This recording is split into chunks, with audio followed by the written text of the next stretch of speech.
भागवत भगवान को जय हो। इस पुण्य भूमि को जय हो। श्रद्धालु भक्त सज्जनहरू, अब हाम्रो श्रीमद् भागवत सप्ताह ज्ञान महायज्ञ को आज प्रथम दिवस, आजबाट 7 दिनसम्म श्रीमद् भागवत श्रवण गर्ने हामीले अवसर जुटाएका छौं। तसर्थ हामी सबैले कामना गरौं, भगवानको वन्दना गरौं, नित्य वस्तु र पदार्थको कल्पना गरौं, चित्तलाई भगवानमा लगाऊं। भगवत कृपा हामीमा यदि भयो भने, प्रभुको कृपा हामीमा यदि भयो भने हामी अमृतमय रसको पान गरेर मुक्ति मार्गको बाटो साधनालाई हामी साधना गर्न सक्दछौं। तसर्थ आज बिहानदेखि हजुरहरूले भगवानको पूजा आराधना गर्नुभयो, मध्यान्तर समयसम्म पाठ श्रवण गर्नुभयो। तृतीय स्कन्धको 19 अध्यायसम्मको पाठ हजुरहरूले श्रवण गर्नुभयो। आज गुरुजीले भन्नुभयो अब एकैछिन हामी सत्सङ्गमा जुटौँ, प्रभुसँग कृपा मिलोस्। हामी प्रभुसँग अनुरोध गरौँ र जो जससँग मनमा सकारात्मक चिन्तनहरू छन्, ती इच्छाहरू पूरा हुन्। भगवान, हामी श्रीमद् भागवतको श्रवण गर्दैछौँ भनिकन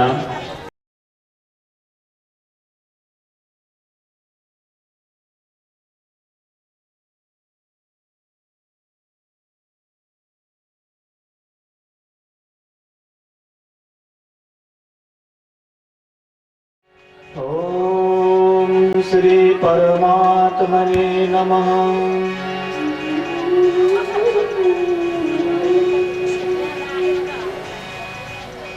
नमः परमहंस श्री शरणकमल चिन्मकरन्दाय भक्तजनमानस निवासाय श्री रामचन्द्राय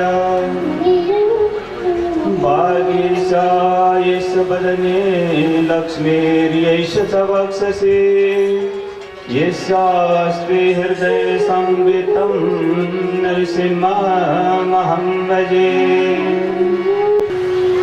मुखं करोति वाचालं पंगुलं गयते गिरिं यत्कृपातमहं वन्दे परमानन्दमाधवम्।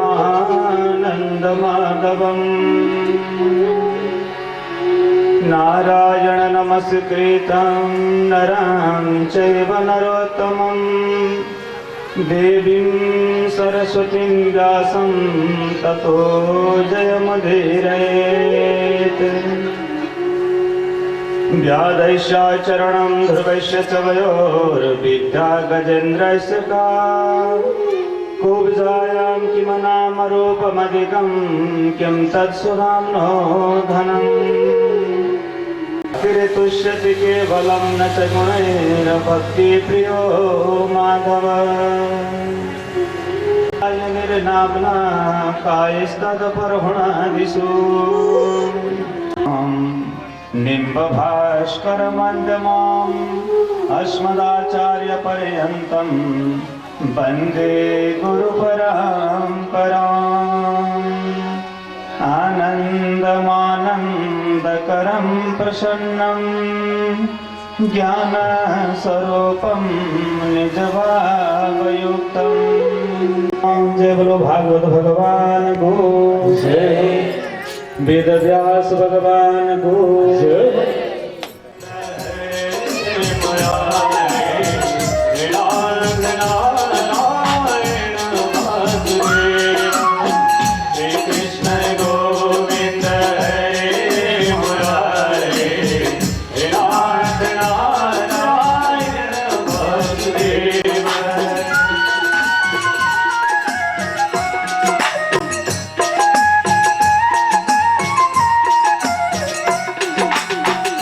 कृष्ण गोविंद हरे मुरारी। नाथ नारायण वासुदेव श्री कृष्ण गोविंद हरे मुरारे हे नाथ नारायण वासुदेव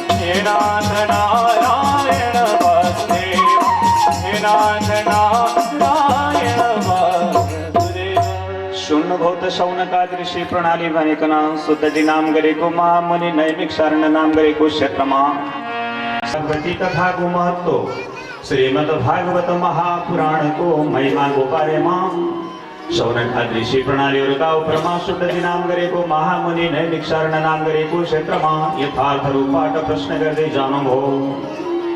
यो विश्व ब्रह्माण्डलाई सञ्चयमा गराउनेवाला सञ्चालन गर्नेवाला ईश्वर जगत को नारायण परमपिता परमेश्वर को बारे में हामीले ज्ञान आर्जन गर्न चाहन्छौँ। शौनकादृशी प्रणालीहरूको उपरमा शुद्धजी नाम गरेको महामुनिले बताउँदै हुनुहुन्छ यो श्रीमद् भागवत भनेको बाबु पहिलो नम्बरमा श्रीमद् भागवत पुराणको महत्व कहाँनिर छ त? यो पुराण कतिको गहिरो पुराण हो, यो पुराण कतिको महत्वपूर्ण पुराण हो, कति गरुङको पुराण हो भन्ने विषयमा पार्वती मैयालाई शंकर भगवानले ज्ञान दिनुभयो। बारम्बारसँग पार्वती मैया भगवान शंकरसँग ज्ञान प्रदान गर्न ज्ञान आर्जन गर्नका लागि प्रश्न गर्नुहुन्थ्यो। शंकर भगवानले पार्वतीजीलाई बारम्बार ज्ञान दिनुहुन्थ्यो। एक दिन पार्वतीजीको मनमा शंका लाग्यो।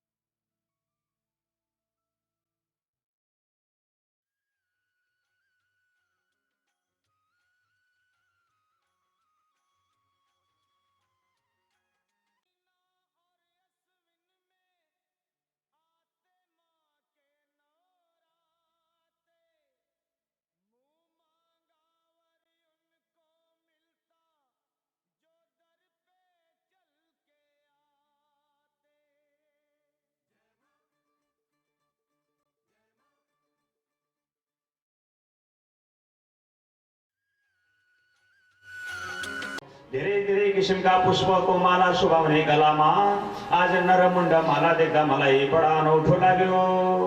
पार्वतीजीले शंकर भगवानलाई भन्नुहुन्छ, हे महादेव, नरमुण्ड माला अर्थात् मनुष्य मरिसके पछाडिबाट यो शरीरलाई जीर्ण बनाएर शरीरमा घाँटीभन्दा तलतिरको भागलाई फ्याँकिएको र माथि रहेको शिरको भागलाई एउटा दुईटा तीनटा गर्दा गर्दैमा माला उनेर लगाएको, मनुष्य मरिसके पछाडिबाट शिरको खप्परलाई माला उनेर लगाएको यस्तो नरमुण्ड माला तपाईको गलामा किन भयो? जगतलाई कल्याण गर्नेवाला मेरो ईश्वरको गलामा नरमुण्ड माला देख्दा मलाई बडो अचम्म लाग्यो भनिकन पार्वतीजीले बारम्बार भगवान शंकरसँग प्रश्न गर्नुभयो। त्यसै समयमा महादेव देवादिदेव महादेव शंकर भगवानले भन्नुहुन्छ, र पार्वती, यो मेरो गलामा रहेको नरमुण्ड मालाको बडो लामो इतिहास छ। मलाई शिव भन्ने गर्छन्, मेरो नाम शंकर हो, म हजुर मर्छु, म कहिले मर्दै मर्दिन। पार्वती, तिम्रो शरीर भनेको बारम्बार मरिरहनेवाला शरीर हो, नाशवान शरीर छ तिम्रो। भगवान शंकरले बताउँदै हुनुहुन्छ, मेरो शरीर भनेको कहिले पनि नाशवान छैन, अजर अमर प्राप्ति गरेको छु मैले। तर पार्वती, तिम्रो शरीर भनेको बारम्बार नाश हुन्छ। एउटा जन्ममा कुनै नामले तिमी जन्मिन्छौ, कहिले अम्बिका हुन्छौ, कहिले भगवती हुन्छौ, कहिले भद्रकाली हुन्छौ, कहिले चण्डिका हुन्छौ, कहिले भैरवी हुन्छौ। कहिले त्यस्तै किसिमबाट विभिन्न नामका प्रख्यात भएर तिमी जन्मिन्छौ एवं मृत्यु 2-4 वर्ष 8-10 वर्ष 150 वर्षको समय सकिएपछि फेरि तिम्रो शरीर नाशमा हुन्छ, तिमी मरेर जान्छौ, मर्ने गर्छौ। म कहिले पनि नमर्ने भएको कारणले गर्दा म अविनाशी, कहिले पनि नमर्ने, बारम्बार मरिरहने तिमी मरेर गइसकेपछि तिम्रो माया प्रेम र त्यो बन्धनलाई मैले भुल्न नसकेर पहिलो पटकमा जब तिमी मर्यौ तिम्रो शिरलाई लिएर आएर मैले घरमा एउटा मन्दिरमा सजाएर राखे। दोस्रो पटकको जब तिमी मर्यौ दोस्रो पटकको शिरलाई मैले 2टा शिर लिएर घरमा राखे। तेस्रो जन्ममा तिमी मर्यौ तेस्रो शिर जम्मा गर्ने गर्दा गर्दै माझ एउटा माला नै तयारी गरे। जति भएको कारणले गर्दा तिमीलाई बिर्सन नसकेर मैले यो नरमुण्ड माला तयारी गरेको। पार्वतीजी बडा अचम्म मान्नुभयो, शंकर भगवान तपाईले म प्रति यति सद्भाव यति प्रगाढ माया प्रेम गर्नुहुँदो रहेछ। कहिले नमर्नेवाला अजर र अमर भएको मेरो ईश्वर, म बारम्बारसँग मरिरहनेवाला, मलाई पनि त्यस्तै मर्न नपर्नेवाला अजर र अमर प्राप्ति गर्नेवाला ज्ञान दिनुहोस् प्रभु। यो नरमुण्ड मालाको औचित्य रहँदैन। म बारम्बार मरिरहने भएको कारणले नै यो माला तपाईलाई गरिमामय बन्यो। जब म कहिले मर्दैन यो नरमुण्ड माला लगाउने आवश्यक हुँदैन, तसर्थ मलाई ज्ञान दिनुहोस् भनिकन पार्वती मैयाले आज शंकर भगवानसँग अमरत्वको ज्ञान प्राप्ति गर्नलाई इच्छा गर्नुभयो।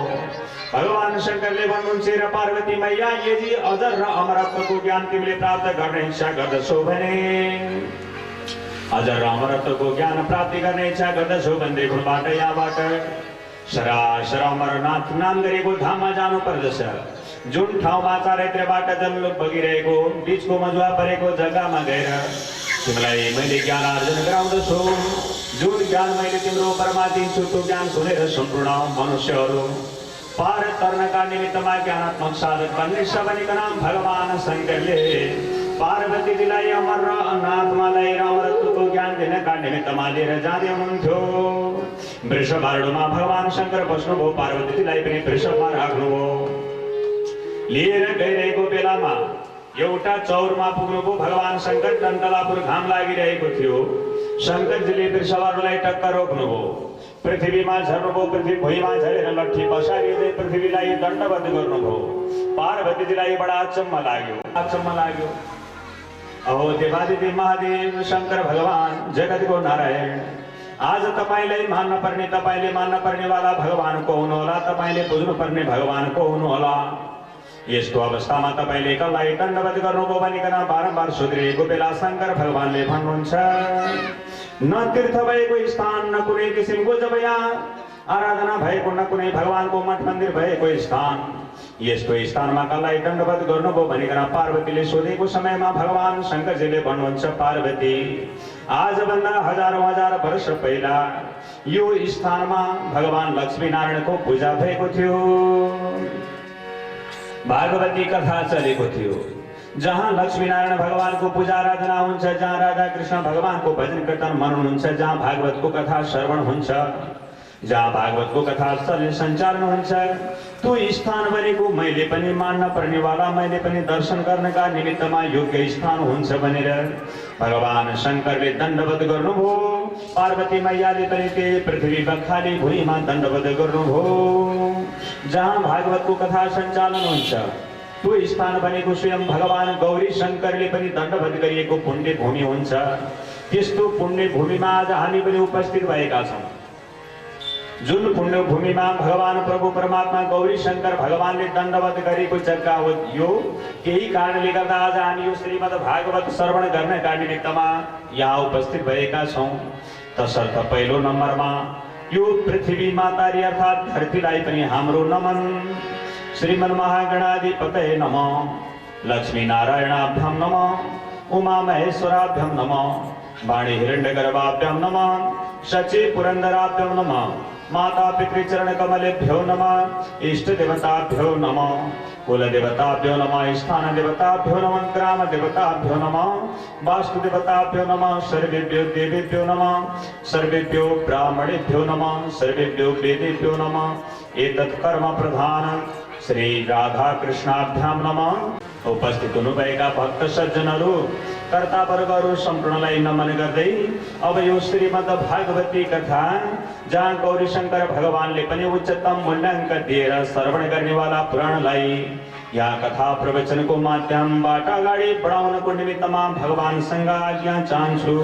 जय बोलो राधा सर्वेश्वर भगवानको जय। सुरु भयो भागवत पर्छु शरण, सुरु हुन्छ भागवत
श्रीमद् भागवती कथाबाट सम्बोधन गर्दै हुनुहुन्छ। अब श्रीमद् भागवत महापुराणमा 12 स्कन्द छन्, अर्थात् 12वटा स्कन्द छ। त्यस मध्येमा 335 अध्याय छ। श्रीमद् भागवतको संक्षिप्त चिनारी सुन्नु। 12वटा कन्दले परिपूर्ण भइएको श्रीमद् भागवत कथामा 335 अध्याय छ। 18,000 श्लोकले युक्त भएको श्रीमद् भागवतीको एउटा स्वरूप छ। यो भागवत कथा किन श्रवण गर्नुपर्छ? एकादश स्कन्धमा उद्धवजीले भगवान कृष्णसँग प्रश्न गर्नुभयो, भगवान अब तपाईं वैकुण्ठमा जाँदै हुनुहुन्छ, 125 वर्षको आयुर्दा हजुरको सकियो, मैले प्रभुको दर्शन कहाँ गएर प्राप्ति गर्न सकुला, अब कहाँ गएर प्रभुलाई म भेटुला भनिकन उद्धवजीले जब आँखामा आँसु भरेर जब रोइरहेको बेला भगवान परमात्माले उद्धवलाई बताउनु भयो, बाबु उद्धव, शास्त्र मध्येमा पुराण मध्येमा श्रीमद् भागवतमा गएर तिमीले मलाई भेट्न सक्छौ। कलिकालमा कुनै पनि मनुष्यले भगवानको प्रत्यक्ष स्वरूपलाई दर्शन गर्न सक्दैन। हामीसँग त्यस्तो दिव्य दृष्टि छैन कि म भगवान हो तँलाई म दर्शन दिन आए भनेर कोही भगवान हातमा कमण्डलु लिएर माला बोकेर कोही आउँदैन। किन? कलिकालमा हामीसँग त्यत्रो दिव्य दृष्टि छैन। तसर्थ भगवानले भन्नुभयो उद्धवजीलाई, बाबु उद्धव, अहिले तिमी ध्यान मनन भजन गर्नका निमित्तमा बद्रीधाममा जाऊ। श्लोकहरू प्रत्येक श्लोक भित्रका जब अक्षरले भगवानको महिमाको बारेमा गुणानुवाद गरेका छन्। यो भगवानको प्रतिबिम्ब स्वरूप हो। श्रीमद्को फेदमा बसेर जसले जे कल्पना गर्दछ त्यसलाई त्यही कुरा पुग्दछ। श्रीमद् भागवत भनेको कल्पवृक्ष हो। यथा माम प्रपद्यन्ते तां तथैव भजाम्यहम्। जसले मलाई जसरी महत्व दिन्छ, जुन तरिकाले मलाई महत्व दिन्छ, जुन तरिकाले म प्रतिको उसको श्रद्धा हुन्छ, त्यो व्यक्तिलाई मैले त्यही किसिमले फल प्रदान गर्छु भनिकन भगवानजीले गीतामा भन्नुभएको छ अर्जुनजीलाई। यथा माम प्रपद्यन्ते तां तथैव भजाम्यहम्। सत्संगको महिमाबाट यही कुरा प्राप्ति गर्नु कि श्रीमद् भागवत भनेको भगवान कृष्णको एउटा विग्रह स्वरूप तस्वीर हो। तथा तृतीय स्कन्धमा जम्मा 33 अध्याय छ। 33 अध्याय भनेको जब घुडा पर्यन्त कथा। चतुर्थ स्कन्धमा 31 अध्याय छ, त्यो तिघ्रा पर्यन्त कथा। पञ्चम स्कन्धमा 26 अध्याय छ, त्यो जान पर्यन्त कथा। षष्ठ स्कन्धमा गइसकेपछि कट्टी पर्यन्त कथा, जम्मा 19 अध्याय। सप्तम स्कन्धमा 15 अध्याय कोखा पर्यन्तको कथा। अष्टम स्कन्ध र नवम स्कन्धमा 24 अध्याय हृदय पर्यन्त कथा र घाँटी पर्यन्त कथा। दशम स्कन्धमा जम्मा 90 अध्याय, पूर्वार्धमा 49 अध्याय र उत्तरार्धमा 41 अध्याय गरेर मुख पर्यन्तको कथा। एकादश स्कन्धमा 31 अध्याय, त्यो जब मोक्ष कथा। एकादश स्कन्ध भनेको दुई आँखाको बीच र नाकको फेदको भागलाई मोक्ष काण्ड भनिन्छ। मोक्ष कथा एकादश अध्याय, एकादश स्कन्ध। र द्वादश स्कन्धमा जम्मा 13 अध्याय, कालो पर्यन्त कथा गरेर श्रीमद् भागवत जी पुरा हुन्छ। यो भागवत श्रवण गरिसकेपछि 5 वटा ज्ञान प्राप्ति हुन्छ। हामी मनुष्यलाई चाहिनेवाला 5 वटा ज्ञान प्राप्ति गर्यो भने संसारलाई हामी सम सोच्न सक्दछौँ। संसारबाट हामी भिन्न रूपबाट आफ्नो प्रकृति र पुरुषसँगको गतिलाई बुझेर मुक्ति मार्गको साधना गर्न सक्दछौँ। ती पञ्च ज्ञानहरू भागवत सुनेर 7 दिनको दिनमा भागवत श्रवण गरेर गइसकेपछि सकिएपछि प्राप्ति हुने 5 वटा ज्ञान भनेको के हो? पहिलो नम्बरमा आत्मा र परमात्मा। आत्मा भनेको के हो? परमात्मा भनेको के हो? हामीले भन्ने गर्छौँ आत्मैमा छ सबै, शरीरैमा छ सबै, है? आत्मा भनेको के हो र परमात्मा भनेको के हो? परमात्माको परिभाषा के हो? कहाँ बस्छ त्यो? आत्माको परिभाषा के हो र आत्मा बस्छ कहाँ भन्ने कुरा, आत्मा र परमात्माको ज्ञान पहिलो नम्बरमा प्राप्ति हुन्छ।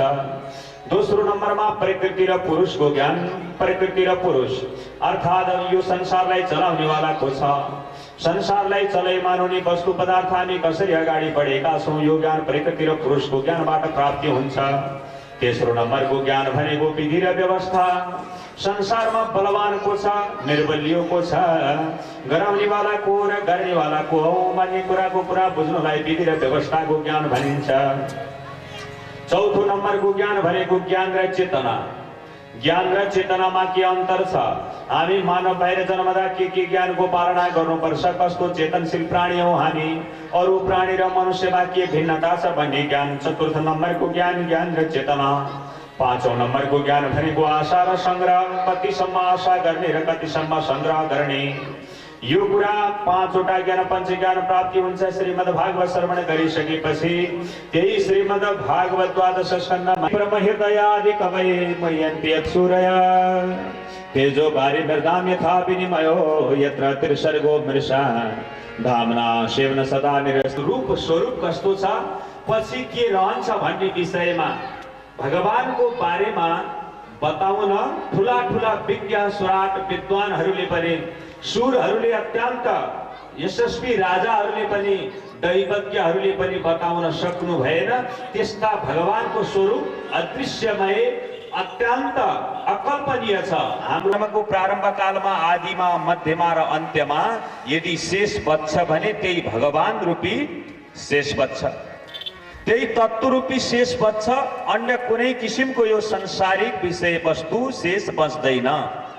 हामीले गरेको कामको शेष बच्छ। कुरा बुझ्नुहोस् है, हामीले गरेको कामको शेष बच्न सक्छ। जसले यो सृष्टिको कल्पना गर्यो, जसले रचना गर्यो, जसले चलायमान गराएको छ, अन्तिममा त्यही भगवत तत्त्व मात्र बच्छ। त्यो जन्मादि सेतु नयादि तरतस्थाति सुविज्ञ सुराट ठुला ठुला विद्वान पुरुषहरूले, राजाहरूले, त्यस्तै दैवज्ञहरूले पनि भगवानको ज्ञानमय चरित्रको बारेमा जान्न सकेनन् बाबु। भने त्यस्ता भगवानले यो सृष्टिको क्रम कसरी अगाडि लानुहुन्छ त? जसलाई हामीले प्रत्यक्ष देख्न सक्दैनौँ, जसलाई आवाज गर्न सक्दैनौँ, जसलाई आकारमा प्रबन्ध गर्न सक्दैनौँ, जसलाई तस्बिरमा हामीले बद्ध गर्न सक्दैनौँ, जुन कल्पना भन्दा बाहिर रहेको छ, त्यस्तो भगवानले यो सृष्टिलाई कसरी विनिमय गरेको छ? तापत्रय अर्थात् 3टै किसिमका स्वर्ग मर्त्य पाताल 3टै लोकबाट उत्पन्न हुने सारा तापलाई, तीनै किसिमको तापलाई आध्यात्मिक आदि दैविक र भौतिक नाम गरेका तीनै किसिमको जब तापहरूलाई समानार्थबाट लान सक्नेवाला यस्तो परम ब्रह्म प्रभु जगतको नारायणले यो सृष्टिलाई कसरी विनिमय गर्नुभएको छ त? यत्र त्रिसर्गो मृषा अर्थात् एउटा व्यस्त बजारमा अत्यन्त धेरै जब व्यापार चल्ने एउटा पसलमा एकजना मात्रै व्यापारी रहेछन्। सन्ध्याकालको बेला सागसब्जी किन्ने मान्छेको धैर्य लागेछ ग्राहकको। एकजना मात्रै व्यापारी छन्, किन्ने मान्छे 100 जना आए। अब त्यो बेलामा ती व्यापारीले के गर्छन् होला?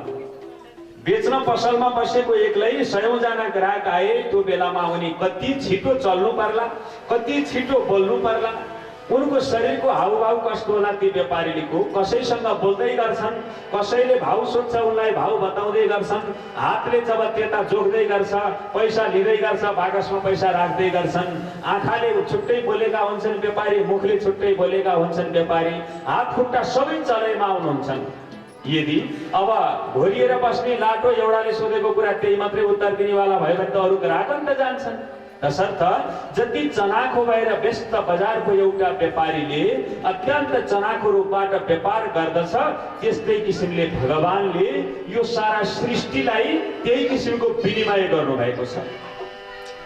हरेक कुरा कहीँ पनि भगवानको नापतौल, भगवानको जब मेमोरी भन्दा बाहिरको सृष्टि छैन। एउटा मोबाइलको मेमोरी कति चाहिँ पावरवाला छ भनेर हामीले भन्ने गर्छौँ। हाम्रो दिमागको पावर कत्रो होला हेर्नुहोस्।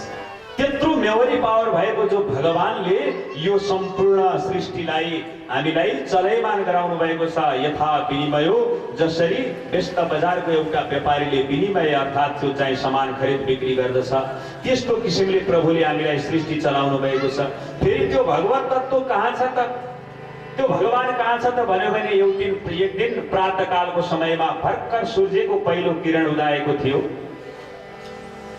सूर्य नारायणको पहिलो किरण, रातो सूर्यको किरण उदयमान भइरहेको बेलाबाट हेरेको, रात्रि चन्द्रमाले दिएको त्यो तापको प्रभावले गर्दा, चन्द्रमाले दिएका शीतका थोपाको प्रभावले गर्दा पर एउटा चौरमा रहेका घाँसका पातमा पानीका थोपा टल्किएको देखेछन् ती मृगहरूले। परबाट हेर्दाखेरि ती जब मृगहरूले त्यो घाँसका थोपामा, घाँसका पातमा जब मृग त्यो पानीको थोपा देखिएको थियो, मृगको समूहले के विचार गर्यो, एउटा थोपा, दुईटा थोपा, तीनटा थोपा गर्दा परबाट हेर्दा त एउटा समुद्रै जस्तो देखियो। समुद्र थिएन। उनीहरू ती मृगको बथान पानीको प्यासले दगुर्दा थाके, मध्याह्न लाग्यो, त्यो शीत पनि सुक्यो, समुद्र नै भेटिएन। तसर्थ त्यो भगवत तत्त्व भनेको पनि के हो भने यहाँबाट हेर्यो भने नजिकै छ। त्यो शीतका थोपा जहाँ देखियो र समुद्र बन्यो, त्यस्तै किसिमले नजिकै छ भगवत तत्त्व। पर पुग्यो भने अझै पर छ, पर पुग्यो भने अझै पर छ। यो हामीले प्राप्ति गर्नलाई धेरै कठिन छ, साधना गर्नु पर्दछ।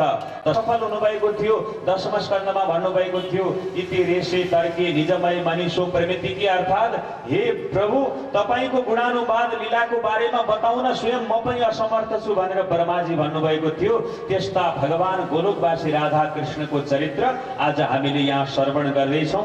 त्यस्ता भगवानलाई पहिलो अध्यायको प्रथम स्कन्ध पहिलो अध्यायको पहिलो श्लोकले व्याख्या गर्दछ। त्यस्ता भगवान तेने ब्रह्म हृदयादि कवये मयन्ति सुनय। भगवान तपाईको नाम लीला गुणानुवादको बारेमा हामीले हृदयमा राख्न सक्योस्। त्यसैबाट हाम्रो धर्मको जय होस्, हाम्रो सारा प्राणीको जय होस्, सम्पूर्ण प्राणी जगतमा कल्याण छाइरहोस् भनिकन पहिलो श्लोकले भन्दछ। दोस्रो श्लोकमा धर्म परिजितकै प्रभोत्र परमो निर्वत्सराणां शताम् किंवा परेश्वर सद्यो हृदय बरुदते प्रकृतिरे सुसृष्टु विष्टक्षणात्। अर्थात् भगवानको धर्म, भागवतको धर्म भनेको कस्तो धर्म होला? भगवानको धर्म, भागवतको धर्म भनेको कपटले रहित भएको धर्म।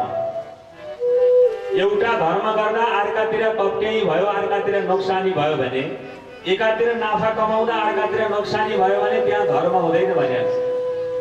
भागवतको धर्ममा कतै नोक्सानी नभइकन धर्म आर्जन पुण्य आर्जन गर्न सकिने तत्त्व छ भागवत धर्ममा। निर्मत्सराणां शताम्, अर्थात् शताम् निर्मत्सराणां, सम्पूर्ण निर्मत्सर भएको, कसैले पनि अहंकार त्यागिएको, कसैले पनि अहंकार नलिएको, काम क्रोध लोभ मोह मद मात्सर्य आदि वस्तुलाई त्यागिएको, विषय वासना भन्दा बाहिरको भिन्न रूपबाट चलेको, स्थूल रूपमा रहेको, सूक्ष्म रूपमा रहेको भगवतको चिन्तन गर्न सक्ने धर्म कहाँ छ? भागवत धर्ममा छ।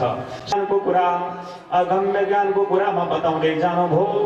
अब तेस्रो श्लोकमा निगम कल्पतरुर गलितं फलं सुखमुखादमृत द्रव संयुतम् पिबत भागवतं रसमालयम् मुहुरौ रसिका भुवि बाबुका हे भावुक जनरो। यो श्रीमद् भागवत भनेको रसै रसको आलय हो। यो श्रीमद् भागवत श्रवण गर्नका निमित्तमा पहिला नारायण भगवानको ज्ञान लिनु र उनै नारायणलाई स्मरण गरेर भगवत चर्चा गर्दै गर्दै अगाडि बढ्नु भनिकन सुतजी नाम गरेको महामुनि बताउनुहुन्छ। नारायण नारायण नारायणको नाम, नारायण नारायण नारायणको नाम, राधे राधे जप जपे वैकुंठ माला। नारायण नारायण नारायणको नाम, राधे राधे जप जपे वैकुंठ माला।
कल्पना गरेर भगवान नारायण वासुदेवको ज्ञान भजन मननलाई अगाडि बढाउँदै लिएर जानुहोस्। नै विचारण क्षेत्रमा सौनका ऋषि प्रणालीहरूलाई शुद्धजी बताउनु हो बाबु।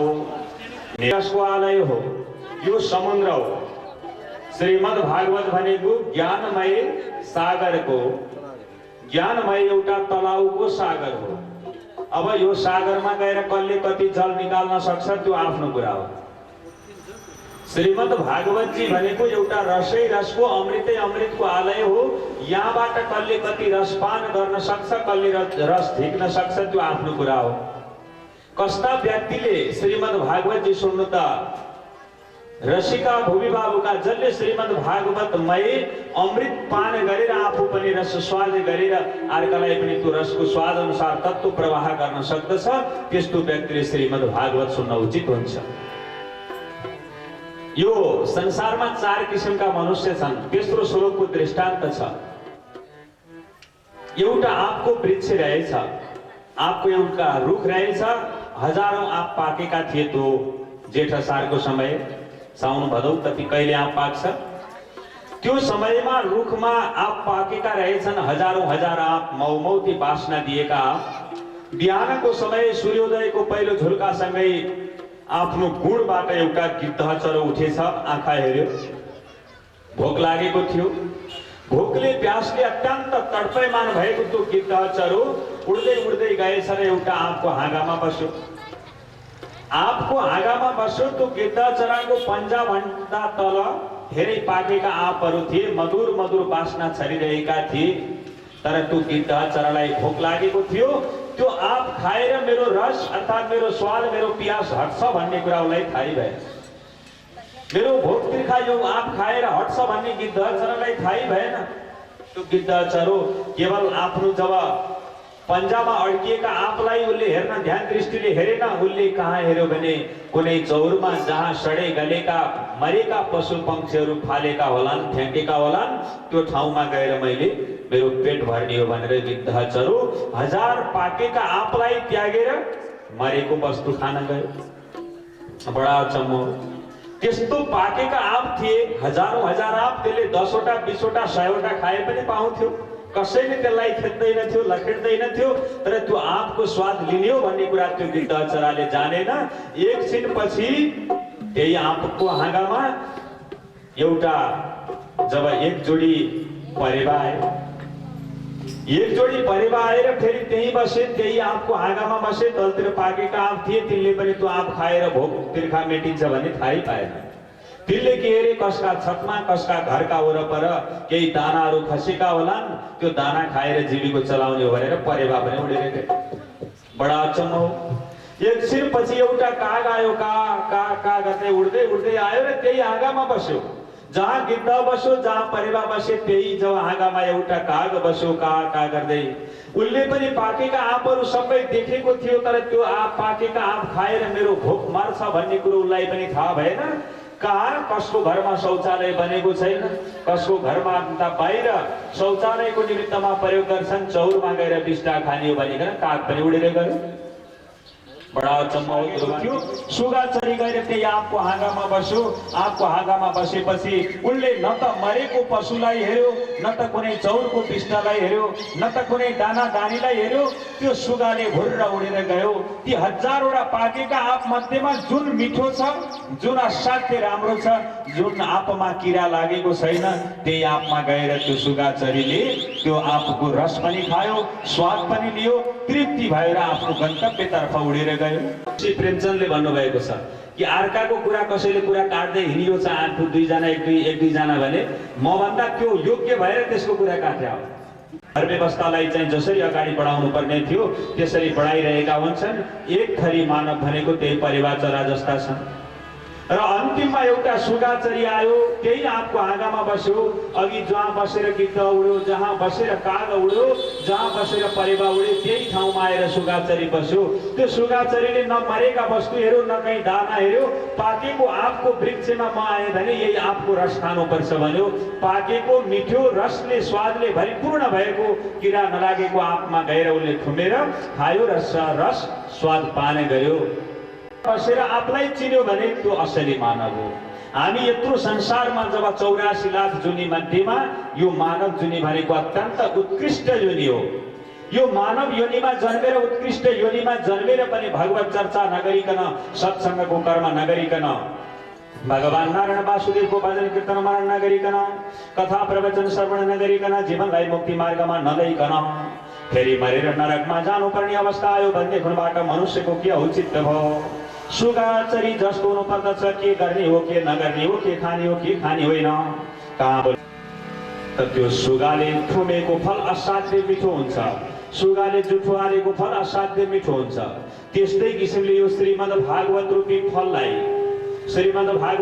फललाई सुकदेव नाम गरेको सुगाले ठोक्नु भएको छ।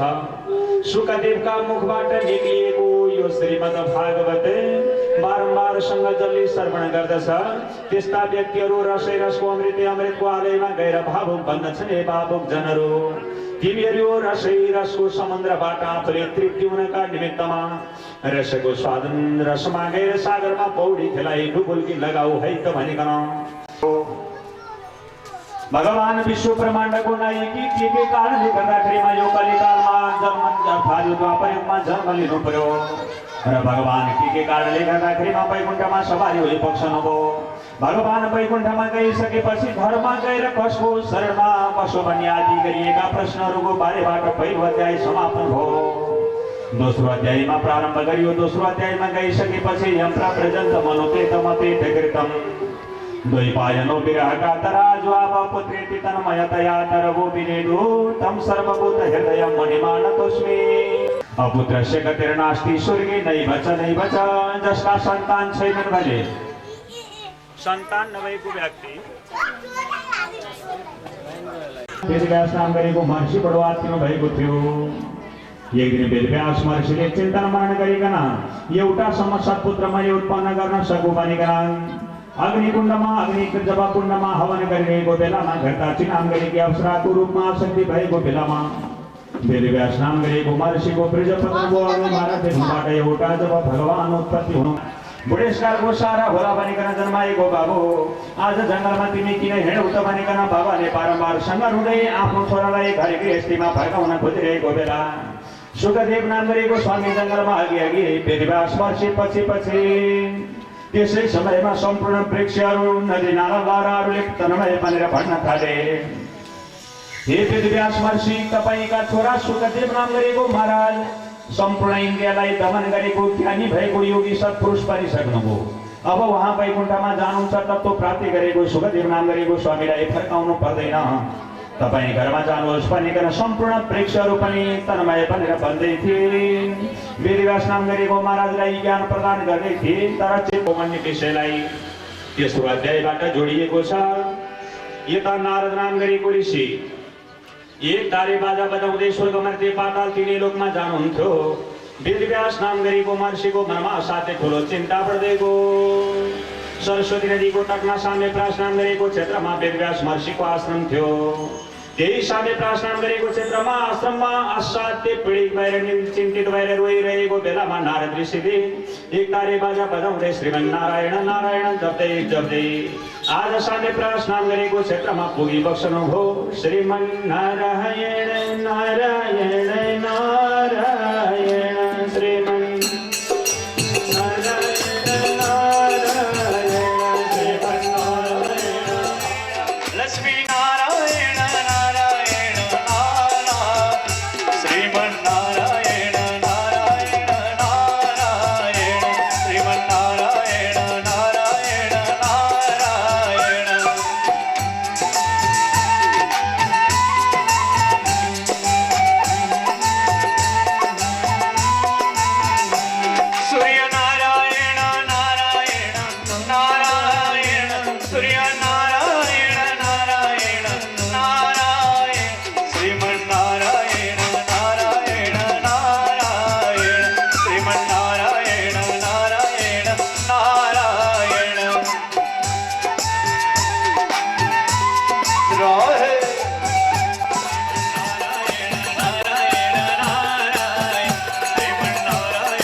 ठुलो विद्वान पुरुष आज किन चिन्तित मुद्रामा हुनुहुन्छ मृत पक्षका यथा गौ बाछो मरियाकी गाई जस्तै विलाप गरेर रुँदै अहिलेसम्म 17वटा पुराणको मैले रचना गरेँ मनमा शान्ति भएन। त्यस्तै 17वटा उपपुराणको मैले रचना गरेँ मनमा शान्ति भएन। उनीले वन्दना गर्नुभयो, पूजा गर्नुभयो, आराधना गर्नुभयो। 17वटा पुराणको रचना गर्नेवाला ऋषिले भन्नुहुन्छ वेदव्यास महर्षि तिम्रो मनमा अशान्ति भएको, तिम्रो मनमा शान्ति नभएको कारण एउटा मात्र छ। त्यो कारण के हो भनेदेखिबाट तिमी विषय वासना भन्दा पर जान सकेका छैनौ। अहिलेसम्म 17वटा पुराणको तिमीले रचना गर्यौ।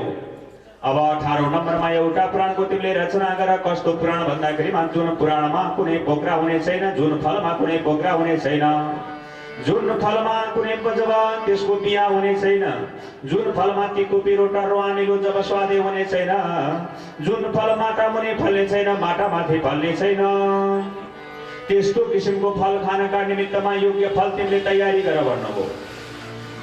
माटा मुनि नफल्नेवाला फल, माटा माथि नफल्नेवाला, झालमा नफल्नेवाला, वृक्षमा नफल्नेवाला, छेउ नभएको, टुप्पो नभएको, फेद नभएको, टुप्पो नभएको, बोक्रा नभएको, बिहा नभएको, तितो पिरोटा रोआनिलो हुँदैन भने जहाँबाट चुस्यो उही गुलियाको गुलियो भने त्यस्तो फल अहिलेसम्म खाएका छौ त राजन भनिकन सोध्नुभयो।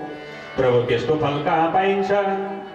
माटा मुनि फल्छ भन्दा होइन, माटा मुनि फल्दैन, माटा माथि पनि फल्दैन, वृक्षमा फल्दैन, झालमा फल्दैन, फेद हुँदैन, टुप्पो हुँदैन, बिहा हुँदैन, बोक्रा हुँदैन। गुली गुली जहाँबाट चुस्यो उही गुलियाको गुलियो भने त्यस्तो फल कहीँ खाएका छौ भनेर सोध्नुभयो। नारद ऋषिले सोद्धा वेदव्यास दन खानुभयो ईश्वर अहिलेसम्म यस्तो फल देखा पनि छैन।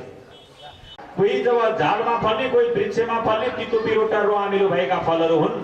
अब 18औं नम्बरमा यस्तो किसिमको फलको तिमीले तयारी गर जुन फलमा जहाँबाट चुस्यो उही गुलियाको गुलियो हुन्छ। यस्तो फल कहाँ पाइएला त जब बिहा नभएको, बोक्रा नभएको, अर्थात् जब फुत्ला नभएको, कुनै किसिमबाट जहाँबाट चुस्यो उही गुलियाको गुलियो हुने, तितो पिरोटा रोआमिलो नहुने फल कहाँबाट मिल्ला त मेरो ईश्वर भन्दा मिश्रीको डल्लो बराबरको फल म तिमीलाई प्रदान गर्छु।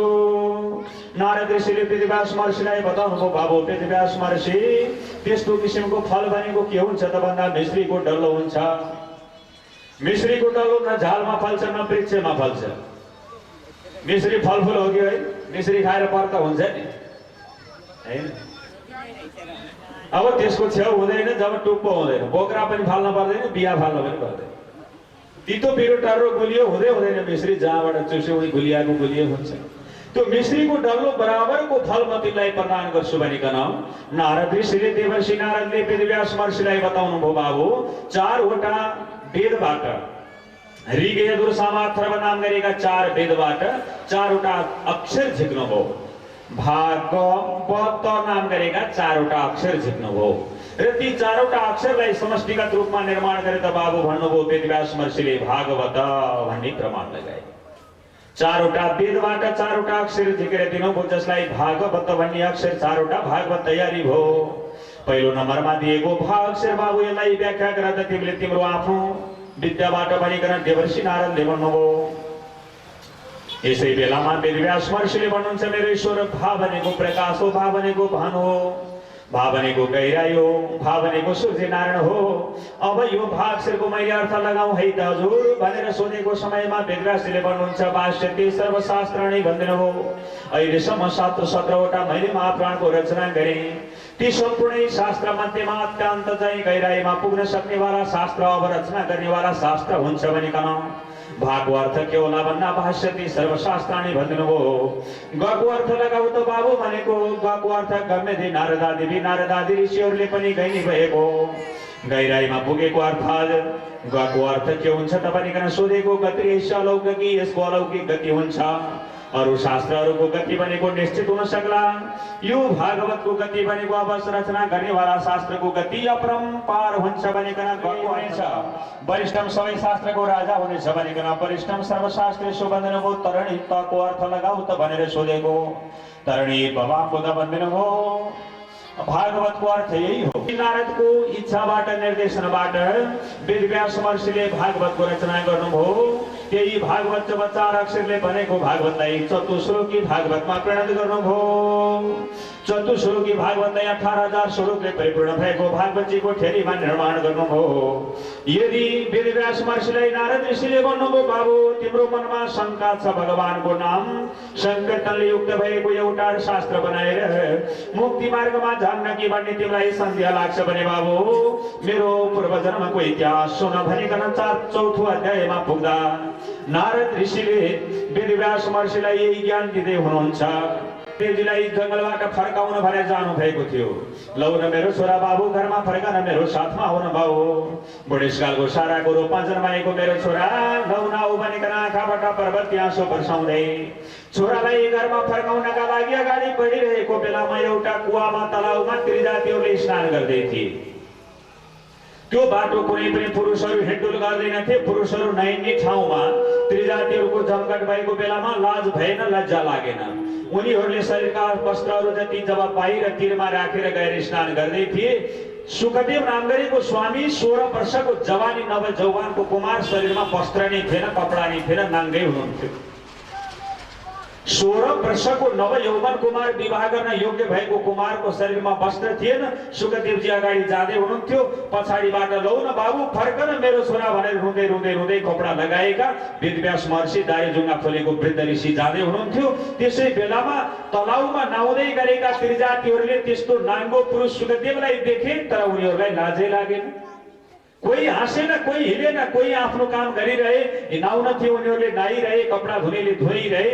त्यो पुरुषलाई देखेर लाज लज्जा लागेन। त्यो सुखदेवजीले पनि ती महिलाहरूलाई, ती त्रिजातिहरूलाई देखेर लाज लागेन। आफ्नो बाटो सुरु हिँड्नुभयो। हेरेर देखेर पनि वास्ता नगरी हिँड्नुभयो। अचम्म भयो। एकछिन पछाडि सुखदेव नामगरीको स्वामीको पिताजी वेदव्यास महर्षि जाँदै हुनुहुन्थ्यो। त्यहाँ पुग्दाखेरि मात्र त्रिजातिहरूले झत्तपत्त कपडा पहिर्न लागे। लौ न बर्बाद भयो दिदी बहिनी, यहाँ को आयो हेर्नुहोस् त भनिकन ती जब वेदव्यास महर्षिलाई देख्दा उनीहरूले पनि कपडा पहिरे। वेदव्यास महर्षिलाई पनि लाज लाग्यो। आफूले आँखा छेक्नुभयो हातले। बडा अचम्म भयो। नारद ऋषिले भन्नुहुन्छ, वेदव्यास तिम्रो छोरा 16 वर्षको, तिम्रो छोरा सुखदेवजी 16 वर्षको त्यत्रो नव यौवन कुमार शरीरमा कपडै थिएन, नाङ्गै थिए। त्यस्तो कुमार त्यो बाटो जाँदा तिनीहरूले देख्दा पनि लाज लज्जा दुवाथरीलाई लागेन। अनि तिमी शरीरमा कपडा लगाएको यत्रो जब चाहिँ दारीजुङ्गा फुलेको वृद्ध मान्छे त्यो बाटो हिँड्दै गर्दा तिमीलाई पनि लाज लाग्नु, यिनीहरूलाई पनि लाज लाग्नु। कारण के त भन्दा तिम्रो छोरामा विषय वासना थिरै थिएन, शून्य थियो। इन्द्रिय दमन गर्ने शक्ति थियो तिम्रो छोरामा। यानी कि काम वासना विषय वासना जब शून्य हुन्छ तब भगवत प्राप्ति हुन्छ। काम वासना भनेको छालाले कसैसँग छोइनी स्पर्शको इच्छा नगर्नु। जिब्राले तितो पिरो टर्रो आमिलो छुट्याउँदै नछुट्याउनु। पिरै दिए पनि ठिकै, नुनीले दिए पनि ठिकै, गुलियो दिए पनि राम्रै, वास्तै नगर्नु। आँखाले के राम्रो के नराम्रो कहीँ भेद नगर्नु। संसारलाई सम सोच्ने शक्ति जब आफूमा प्राप्त हुन्छ तब त्यो कसैसँग लाज लज्जा लाग्दैन। सुखदेवजीमा विषय वासना थिएन, विषय वासना शून्य भएको कारणले गर्दा उनले त्रिजातिहरू र पुरुषको बीचमा यो भिन्नता छ भन्ने उनलाई ज्ञानै थिएन। यी पुरुषहरू हुन्, यी त्रिजाति हुन्, यी माता हुन्, यी पिता हुन्, यी छोरा हुन्, यी सन्तति हुन् भन्ने उनलाई थाहै थिएन।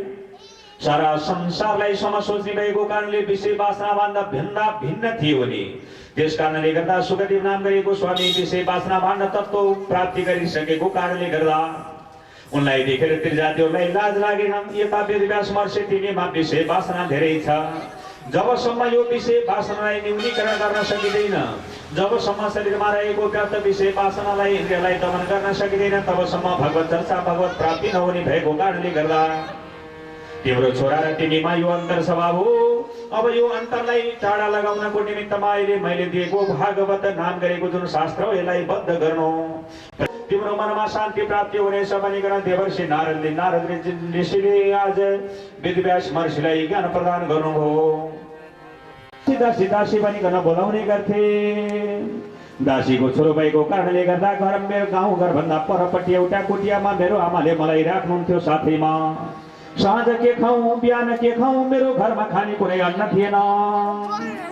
मेरो आमा दासी भएको कारणले गर्दा गाउँका धनी मानी मनुष्यको घरमा जब खेतालो लगाउमा एउटा पण्डितजीको घरमा चतुर्मास नाम गरेको व्रत बस्दै छन् रे। 4 महिनासम्म त्यही घरमा गएर म दासी बनेर बस्छु। दासी बनेर बस्दाखेरिमा खान मिल्ला नि बाबु बनिकन मलाई पनि मेरो माताले सँगै लिएर जानुभयो। सरासर जब गुरुको घरमा लिएर जानुभयो, ब्राह्मण देव तपाईँको घरमा मैले काम गर्छु, 4 महिनासम्म गुरुहरूको सेवा गर्छु। जब थोत्रा तुना टपरीहरूलाई जम्मा गर्ने काम मैले गर्दछु, जुठो लुटाउने काम मैले गर्दछु, समिदाकाहरू लिएर आउने काम मैले गर्दछु, फुलमाला टिप्ने काम मैले गर्दछु। मलाई राख्नुहोस् न भनिकन ब्राह्मण देवका घरमा 4 महिनासम्म चतुर्मास्य व्रतमा बस्नुभयो मेरो आमा। त्यही जब आमालाई दिएको खाना मैले पनि अलिकति आमाले दिएको खाना खाएर दिन बिताउँदै थिएँ। गुरुजीले कथा भन्दै हुनुहुन्थ्यो, सारा कथा मैले श्रवण गर्दै गएँ। भगवानमै चित्तलाई आक्रान्त नगराउनु, भगवानमा लिएर गएर चित्त बिसाउनु, मनलाई भगवानमा समर्पित गर्नु, बुद्धिले अगाडि बढ्नु, यो ज्ञान मैले प्राप्त गरिसकेँ। जब 4 महिना बित्दै बित्दै गएको थियो, यतिसम्म दुःखको दिन आयो मेरो ईश्वर। ब्राह्मण देवका घरमा खाना नपाएर गुरुजीहरूले खाएका टपरीमा रहेको जिठा शुद्ध जुठा जब ती सीताहरू लिएर जुठेल्लामा फ्याँकिन्थ्यो, गएर त्यही जुठेल्लाबाट थालीमा रहेका टपरीमा रहेका जुठा सीताहरू पनि टिपेर मैले खाएँ। त्यस्तोसम्म दुःखको मेरो दिन आयो। मातालाई बोलाउने गर्थे। रुँदा रुँदा रुँदा रुँदा 4 महिना बित्यो। मेरो आमालाई ब्राह्मण देवले विदाई गरे। फेरि कोठियामा आयो। आमालाई प्रणाम गरे, दण्डवत गरेर लौ न मेरो माता, अब म जंगलमा जान्छु, भगवान नारायण वासुदेवको तपस्यामा म जान्छु है त भनिकन आमालाई साष्टाङ्ग दण्डवत गरेर मुखबाट मैले बिन्ती गरेको। त्यसै बेलामा आमा प्रवृत्ति रोँदै भन्नुभयो, यो संसारमा तिमीलाई माया गर्नेवाला त कोही छैन बाबु। दासीको छोरा भएको कारणले पिताजीको भनेर चिनाउन सकिन। दाजुभाइ इष्टमित्र बन्धु प्रगादी तिम्रो कोही छैन। तिमीलाई माया गर्नेवाला माता म र मलाई माया गर्नेवाला तिमी बाबु। यो संसारमा अरू कोही छैन। यदि घरमा मलाई छोडेर जंगलमा गयो भने मेरो के गति होला भनिकन आमा बारम्बारसँग रुनुभयो, कराउनु भयो। आमाले जब मायाको बन्धनले चोड्नु भएन, छोराले त्यो दिन कुरिरहे, कहिले मेरो माताबाट मेरो पिछोटोला, भगवानको भक्ति गर्नका निमित्तमा जंगलमा जाउँला भनिकन वेदव्यास महर्षिलाई नारद ऋषिले बताउँदै हुनुहुन्छ। पूर्व जन्मको दासीको छोरो। रुँदा रुँदा रुँदामा दिन बित्दै गएको थियो। एक दिन सन्ध्याकालको समय थियो। आमाले हातमा बाल्टी लिएर गाईको गोशालामा गाई दुहुनका निमित्तमा जाँदै हुनुहुन्थ्यो। गाईको गोशालामा जब दोहन गर्नका निमित्तमा गइरहेको बेला एउटा डरलाग्दो गोमा नाम गरेको सर्पलाई मेरो माताले कोच्नु भएछ। डरलाग्दो गोमा नाम गरेको सर्प स्वाङ गरेर अगाडि आयो, आमालाई डसेछ। जब माता पूर्वमा भएमा उल्टिनु भयो, हातबाट बाल्टी खस्यो।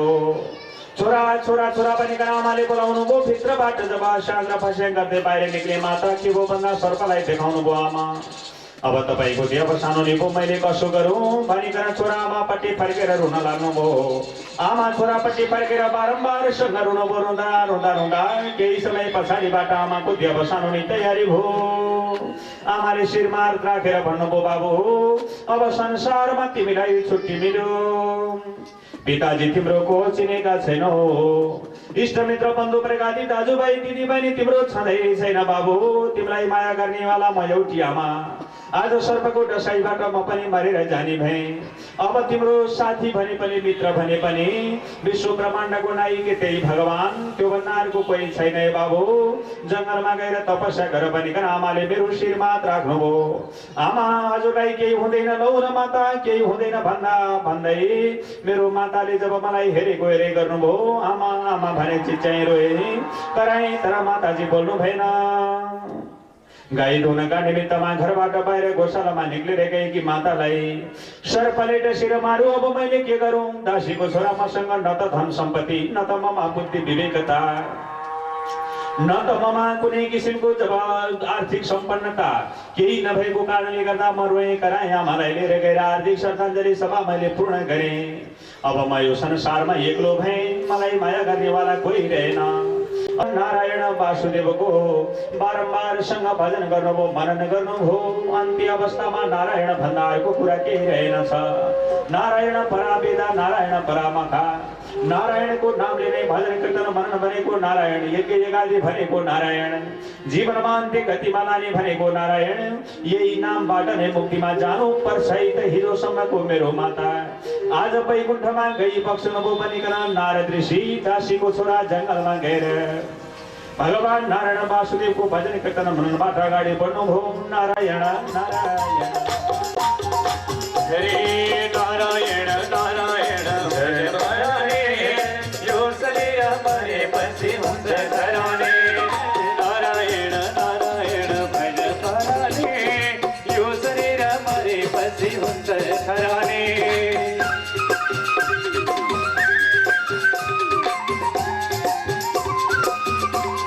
जय जय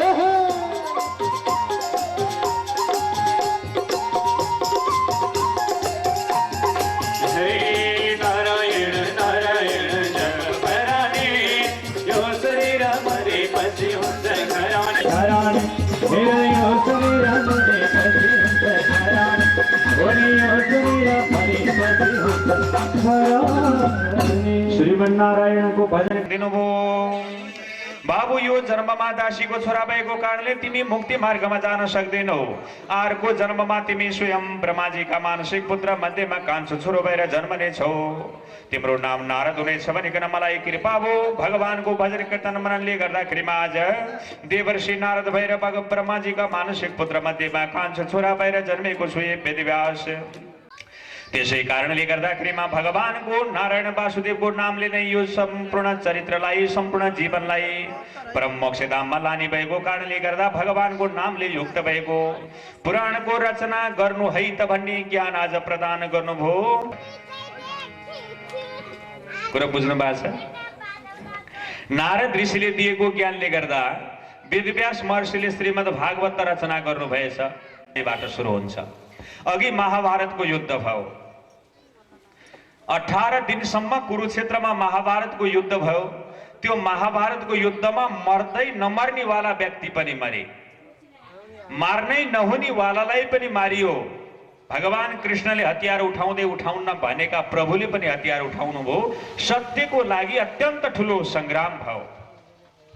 असत्यलाई नाश गरेर सत्यको स्थापित गर्नका लागि भगवान प्रभु परमात्माले जब कुरुक्षेत्रमा पंच पाण्डव र कौरव पक्ष 100 कौरवहरूको पक्षमा युद्ध गरेर जब विजय प्राप्ति गर्नुभयो। त्यो महाभारतको युद्धमा कस्ता कस्ता व्यक्ति मरे त? छोरो नमरिकन बाउ नमर्ने, छोरो कहिले मर्दै नमर्ने अश्वत्थामा र द्रोणाचार्य थिए। द्रोणाचार्य गुरुको छोरा अश्वत्थामाजी अश्वत्थामा अजर थिए, अमर थिए, कहिले मर्दै मर्दैन थिए। छोरो नमरिकन बाउलाई काल आउँदै आउँदैन थियो। छोरो मर्दै नमर्ने भएपछि त दुईटै बाँच्न पर्यो। त्यस्तालाई पनि भगवान कृष्णले छल गरेर वध गरिदिनु भयो। अन्धकार थियो, नरोबा कुञ्जरोबा अश्वत्थामा हतो इति भनिदिनु भयो भगवानले। मनुष्य हो वा हात्ती हो यो कुरा मैले जान्दिन, तर अश्वत्थामा नाम गरेको मर्यो भनिदिएपछि द्रोणाचार्यले पक्का मेरो छोरो मरेछ भन्ने ज्ञान बुझ्नुभयो। त्यसै बेलामा बाण चलाउँदा द्रोणाचार्य मरे। मर्दै नमर्ने वालालाई पनि मारियो र मार्नै नहुने वालालाई पनि मारियो। भगवान प्रभु परमात्मा त्यो महाभारतको युद्धमा एउटा बच्चा थिए, भीमका नाति घटोत्कचको छोरा, बर्बरिक नाम गरेको भगवान। भगवान माता दुर्गाजीका ती भक्त थिए। ध्यान दिनु है यहाँनिर। महाभारतको युद्ध कसरी सञ्चालन भएको थियो? भीमका नाति, भीमसेनका नाति घटोत्कचको छोरा बर्बरिक जम्मा 5 वर्षका थिए। दुर्गा माताको तपस्या गर्न गएको बच्चा, दुर्गा माताको तपस्याबाट जब माता प्रसन्न हुनुभयो त्यसै बेलामा दुर्गा माताले भन्नुभयो ती बर्बरिकलाई, हे बाबु कुनै बेलामा जहाँ अप्ठ्यारो पर्छ त्यो बेलामा तिमीले यो बाण एउटा बाण चलाइदेऊ भनेर 3टा बाण दिनुभएको थियो दुर्गा माताले। आमा भनेको कुरा कतिको ठुलो, माता भनेको कुरा कतिको ठुलो कुरा बुझ्नु है। माता पिताको कुन स्थान हुन्छ? बर्बरिक बाबुले हुन्छ भनेर घरमा आउनु। अनि भोलिबाट महाभारतको युद्ध सञ्चालन हुँदै थियो। 5 वर्षको बर्बरिक बाबुले जब ती बाणहरू जति बोके 3टा बाण बोकेर टोकरीमा बोकेर अहिपछि अबेलासम्म शयन गर्नेवाला बाबु बिहान झिसमिसे उठेछन्, नुहाइधुवाइ गरेछन् र ती 3टा बाण बोकेर घरबाट बाहिर निक्लिएछन्। आमालाई बडा अचम्म लाग्यो, माताजीलाई, घरकी मातालाई, हिडम्बिकालाई। उनले भनिन्, ओहो ए बाबु तिमी कहाँ हिँड्न लागेको यो 3टा बाण बोकेर भनेर सोधेको। माता हजुरलाई थाहा छैन आजबाट त त्यो कुरुक्षेत्रमा महाभारतको युद्ध हुँदैछ भोलिबाट। अनि महाभारतको युद्ध त छ, त्यहाँ तिमी किन जाने त्यत्रो सानो बच्चा भनेको युद्ध गर्न भने बाबुले। मातालाई बडा अनौठो लाग्यो। अनि तिमीसँग कत्रा कत्रा रथी महारथीहरू ठुला ठुला पुरुषहरू युद्ध गर्ने ठाउँमा यत्रो 5 वर्षको बच्चा के छ त हतियार फेरि लडाईँ गर्न जाने भनेर सोधेको। आम माताजी 3टा बाण भनेर देखाइदिनु भयो। कसले दिएको बाबु यो बाण भन्दा दुर्गा माताले। अब दुर्गा माताले दिएको बाण त सामान्य हुँदैन। यदि माता प्रसन्न हुनुभयो भने त्यसको जीवन बन्यो। यो कुरा बुझ्नु। माता प्रसन्न हुनुभयो भने, पितृहरूको आशीर्वाद प्राप्ति भयो भने, घरका माता पिता प्रसन्न हुनुहुन्छ जुन सन्ततिबाट भने त्यसका सन्तानको अत्यन्त राम्रो प्रगति हुन्छ। त्यसपछि लिएर गएर मन्दिरकी मातालाई चुनरी ओढाउनु। तब मन्दिरकी माता दुर्गा प्रसन्न हुन्छन्। बर्बरिककी जब माताले भन्नुभयो बाबु युद्ध गर्न त जान्छौ, 3टा बाण पनि रहेछन्, दुर्गा माताले दिएको आशीर्वाद तिमीलाई लाग्छ बाबु। अब भन तिमी कसको पक्षबाट युद्ध गर्छौ त? कौरवको पक्षबाट युद्ध गर्छौ कि पञ्च पाण्डवको पक्षबाट युद्ध गर्छौ भन्दा ती बर्बरिकले भने मेरो माता तपाईको यदि आशीर्वाद मलाई प्राप्ति भयो भने युद्धमा मेरो विजय हुन्छ। जुन पक्ष कमजोर हुन्छ, जुन पक्ष हार्छ, त्यही हार्नेको पक्षबाट म लड्छु भने ती बर्बरिकले। माताजीले श्रीमा हात राखेर आशीर्वाद दिनुभयो बाबु तिम्रो विजय होस्। प्रभुलाई दण्डवत गरे बर्बरिकले। प्रभु मैले के गर्न पर्यो त अब भन्नुस् भन्दा एकै पटक आँखा चिम्ल त बाबु भन्नुभयो। बर्बरिकले आँखा चिम्लिए। त्यो पिपलका वृक्ष मध्येको एउटा पातलाई टप्प त्यो पात टिप्नु भएछ र भगवानले आफ्नो पैताला मुनि दबाउनु भएछ, लुकाउनु भएछ एउटा पात। अनि भगवान कृष्णले भन्नुभयो बाबु तिम्रो बाणमा कति शक्ति छ, एउटा बाण चलाइदेऊ त। यो पिपलका वृक्षमा जति पात छन् कतिवटा पातलाई छेदन गर्न सक्छ म विचार गर्छु भन्नुभयो। बर्बरिकले जब मातालाई सम्झनुभयो, दुर्गा मातालाई सम्झनुभयो, घरकी मातालाई सम्झेर बाण छोडिदिएको करोडौं पिपलको जब पात थिए सारा पात जति छेदन भेदन गरिदियो त्यो एउटै बाणले। र बाण घुम्दै घुम्दै घुम्दै घुम्दै आयो र भगवान कृष्णको पाउमा घुम्न लाग्यो त्यो बाण। बडा आश्चर्य भयो। करोड एउटा वृक्ष पिपलको त्यत्रो ठुलो रुखमा करोडौं पातलाई एउटै बाणले छेदन गर्यो, टुक्रा टुक्रा टुक्रा बनायो र बाण आएर भगवान कृष्णको पाउमा माथिबाट घुम्न लाग्यो। प्रभुले भन्नुभयो हे प्रभु जब बर्बरिक यो बाणले कहाँ जान खोजेको, किन मेरो पाउको अब नजिकै आयो भनेर सोद्धा प्रभु सामान्य व्यक्तिको पाउ हुन्थ्यो भने यो बाणले छेदन गरिदिन्थ्यो, यसलाई रोक्नु पर्ने अवस्था थिएन। तर भगवान कृष्णको पाउ हुँदा, विश्व ब्रह्माण्डको नायकीको पाउ हुँदा यो बाण अल्पत्र परेको छ। त्यो पाउ मुनि एउटा पात छ रे, पाउ हटाउनुस्, त्यो बाण गएर त्यो जब पातलाई छेदन गरिदिन्छ भन्नुभयो। भगवान कृष्णले पाउ हटाउनु भयो, त्यो एउटा पात रहेको बाँकी रहेको पातलाई पनि छेदन गर्यो, बाण गएर टोकरीमा बस्यो। 3टाको 3टै बाण। तिमी हार्दै हार्दैन एउटा बाणले यत्रो सारा चाहिँ करोडौंलाई ध्वस्त पार्न सक्ने शक्ति छ भने 3टा बाण चलाउँदा त महाभारतको युद्ध के रहला बाबु। अब युद्ध भनेको त्यो कौरव र पाण्डवको बीचमा होइन, युद्ध तिम्रो र मेरो बीचमा हुने भयो। भन मसँग युद्ध गर्ने कि नगर्ने भन्नुभयो भगवान कृष्णले बर्बरिकलाई। उनी बर्बरती रोए मेरो ईश्वर विश्व ब्रह्माण्डको नायिकेसँग म युद्ध गर्दिन, बरु मलाई एउटा यस्तो शक्ति दिनुहोस् 18 दिनसम्म महाभारतको युद्ध चल्दासम्म त्यो मैले दिव्य दृष्टिले हेर्न सकौं। मेरो शिर मैले हजुरलाई आज सुम्पा गरिदिन्छु भनिकन आफ्नो शिर बर्बरिकले आफै चट्ट काट्नुभयो बाणद्वारा र शिर भगवानलाई समर्पित गरिदिनु भयो। शिर समर्पित गरिदिनु भयो। भगवान श्री कृष्णले आशीर्वाद दिनुभयो बाबु कलिकालका मनुष्यहरूले भारतवर्षमा तिमीलाई श्याम सुन्दर नाम गरेको भगवान भनेर पूजन गरून्। जुन भक्त तिम्रो चाहिँ जब पाउमा आएर मत्था टेक्छ र प्रभु मेरो यो मनोकामना पूर्ण होस् भनेर जसले भन्लान् त्यसलाई तिमीले आशीर्वाद दिएपछि पुग्नेछ बाबु भनिकन भगवान प्रभुले श्याम सुन्दरको नामबाट बर्बरिकलाई आश्वासन दिनुभयो, वरदान दिनुभयो। तभी महाभारतको युद्धमा श्याम सुन्दर नाम गरेका भगवानलाई आशीर्वाद दिएर बर्बरिकलाई आशीर्वाद दिएर महाभारतको युद्ध चल्दै गयो। मर्दै नमर्नेवालालाई पनि महाभारतको युद्धमा 18औं दिनका दिनमा महाभारतको युद्ध समापन भयो। कौरव पक्षहरू सारा ध्वस्त भए। कौरव पक्षको जब धृतराष्ट्र नाम गरेका राजाको जेठो छोरा दुर्योधनलाई भीमसेनले नागदहमा जाङ पड्काएर राखे। जबसम्म हर्ष र विस्मात प्राप्त हुँदैनथ्यो दुर्योधन मर्दैनथ्यो। हर्ष र विस्मात प्राप्ति भएको बेलामा दुर्योधनलाई मार्ने किसिमले भीमसेनले नागदहमा जाङ पड्काएर उत्तानो पल्टाएर राखे। यतापट्टिमा कौरव पक्षका अरू 49 भाइ जति मरे। धृतराष्ट्र राजा धुरु धुरु धुरु रोइरहनु भएको थियो। 100 भाइ छोरा मध्येमा 49 भाइ छोरा मरे। एउटा छोरा दुर्योधन नागदहमा मर्ने तयारी गरेर बसेको छ। अब के गरौँ भनिकन धृतराष्ट्र अन्धा राजा बारम्बार रोइरहेको बेलामा यताबाट अस्वस्थमाजी सरासर जानुभयो र धृतराष्ट्र राजाका आँसु पुछाउनु भयो। राजा, आज तपाईँका 49 भाइ छोराहरू मार्नेवाला पञ्च पाण्डवलाई मैले रातिको समयमा गएर चटाचट ती पञ्च पाण्डवको शिर काटेर छेदन गरेर ल्याएर तपाईँको हजुरैमा बुझाउला। जसरी हुन्छ पाण्डव वंशलाई मैले नाश गर्छु भनिकन अस्वस्थमाजी गए। अस्वस्थमाजी गइरहेको बेलामा यता भगवान कृष्णचन्द्र परमात्माले आज युद्ध विजय गरेको दिन घरमा बास बस्न हुँदैन बाबु। युद्ध विजय गरेको दिन अर्थात् युद्ध गरेर सङ्ग्राम गरेर विजय प्राप्ति गरेको दिनमा तीर्थमा जानुपर्छ। अरू तीर्थ बारम्बार गङ्गा सागर, एक बार भनिकन गङ्गा सागर नाम गरेको तीर्थमा सरासर पञ्च पाण्डवलाई लिएर जानुभयो। रात्रिकालको समयमा जहाँ पञ्च पाण्डवहरू शयन गर्थे त्यही शयन कक्षमा द्रौपदी रानीले लिएर पञ्चालहरू पञ्च पाण्डवका छोराहरू 5 भाइलाई शयन गराउनु भएको थियो। अस्वस्थामाजीले हातमा तरबार लिए, खड्ग लिए। त्यस्तै गुण पछाडिबाट जब धनुको काँझो काठसम्म खैचेर रात्रिकालमा गए।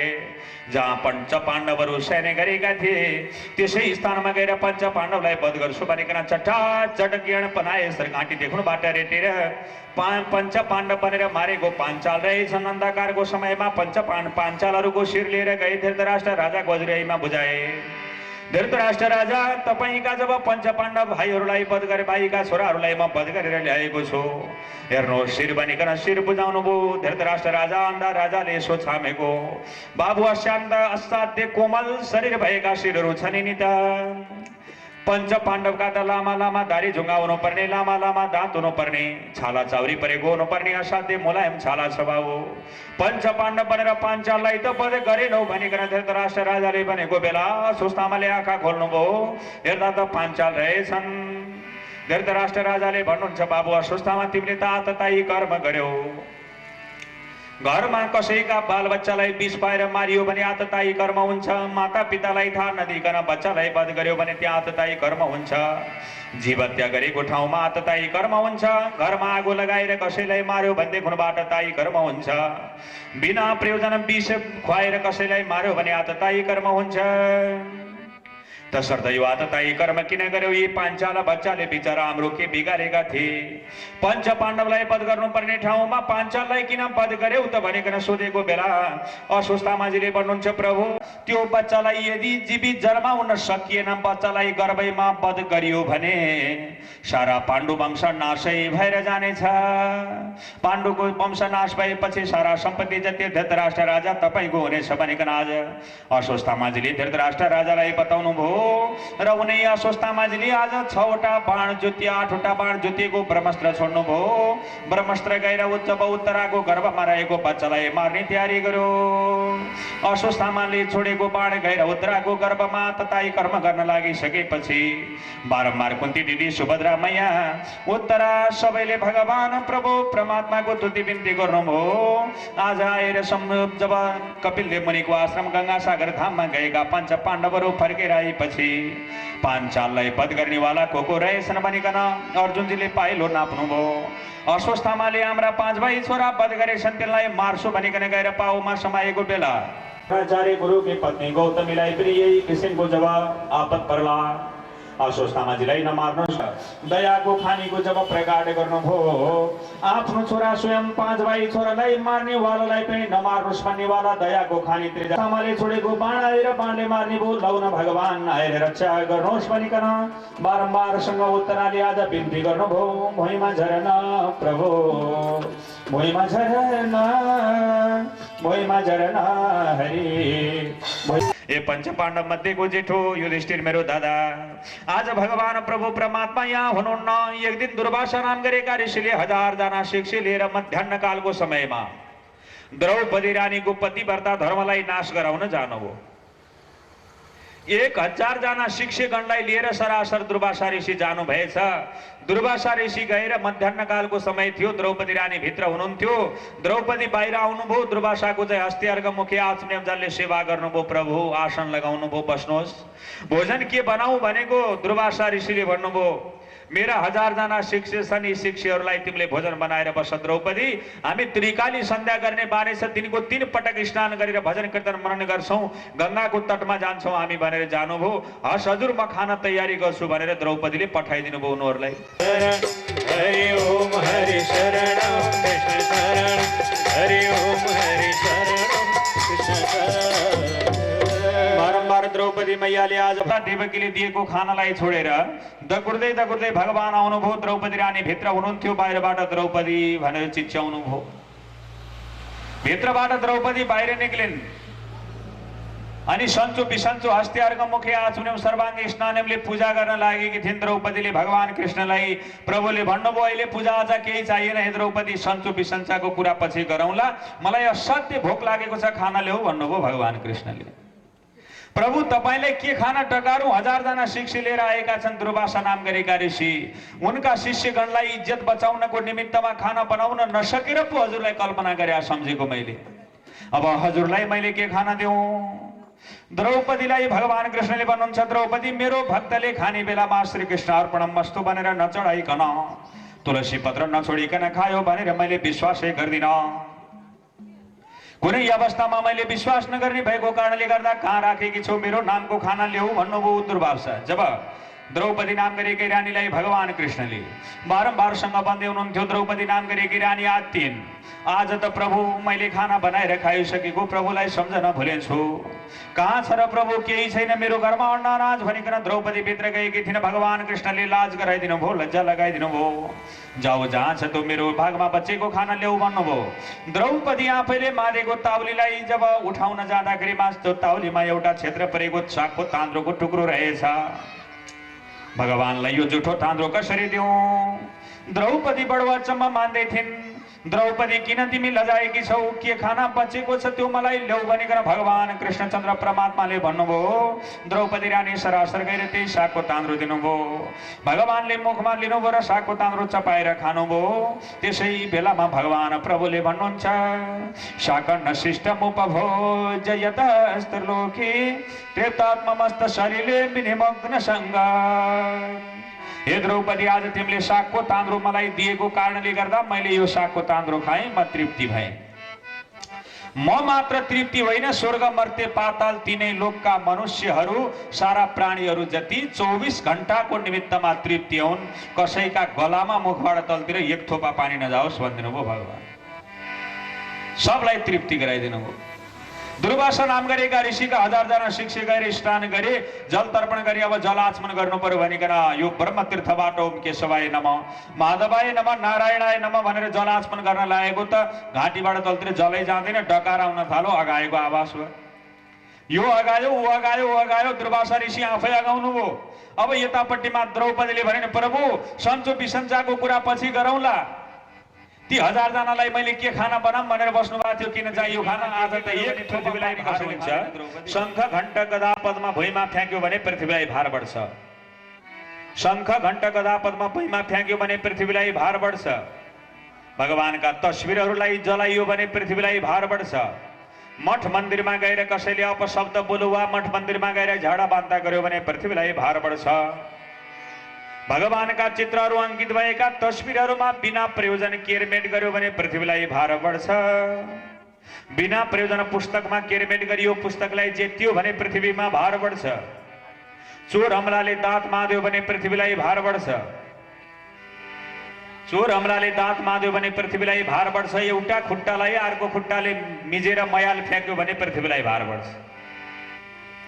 अल्छीहरूले त्यस्तै गर्छन्। जति जाडो बढो न्युरी पर्यो, हातमा पानीले हातले पानी छुन गाह्रो हुन्छ। धारो खोलो, एउटा खुट्टाले अर्को खुट्टालाई मिज्यो।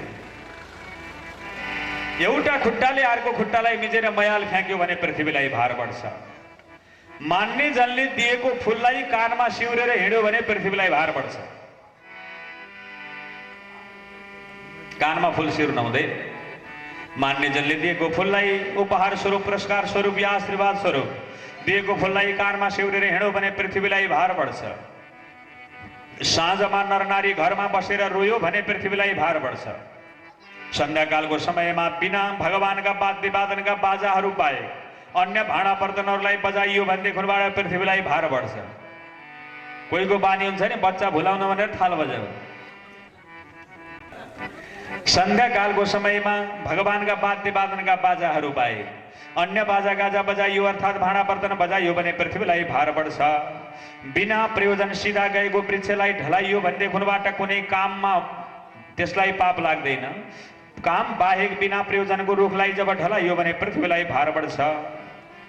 कन्या हत्या, गोहत्या, ब्रह्महत्या, जीव हत्या भयो भने पृथ्वीलाई भार बढ्छ। माता पिताको सम्मान भएन भने पृथ्वीलाई भार बढ्छ। गुरु मान्यजनहरूको सम्मान भएन भने पृथ्वीलाई भार बढ्छ। निदाएको व्यक्तिलाई उठाइयो भने पनि भार लाग्छ। तीनजनालाई उठाउँदाइदिएर पढ बाबु पढ भन्यो भने त्यहाँ पाप लाग्दैन है। अनि गएर रोगीलाई औषधि खाने बेला भयो मस्तसँग निदा छ, उठेर औषधि खान पर्छ हजुरले उठ्नुहोस् हजुर भनेर त्यहाँ पनि पाप लाग्दैन निद्राबाट बेउचाइदिएर। अनि अर्को कसलाई होला? विद्यार्थी, बिरामी अनि